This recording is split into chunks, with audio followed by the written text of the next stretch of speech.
আমি কলেজে যাইতাছি, পারলে রান্নাটা বসাই। শুক্রবার আবার কিসের কলেজ? আরে মূর্খ, তুমি বুঝবা না, ক্লাস আছে।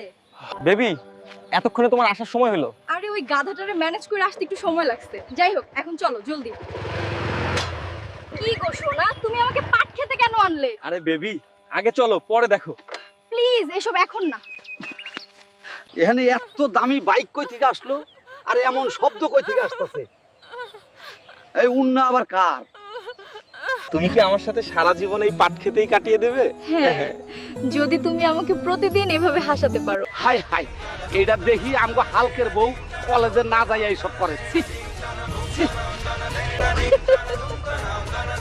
পাডা হাল্ক, তুই এখানে রান্না বান্না করছো, ওইদিকে তোর বউরে দেখলাম পাট খেতে একটা পোলার লগে আকাম কুকাম করতেছে।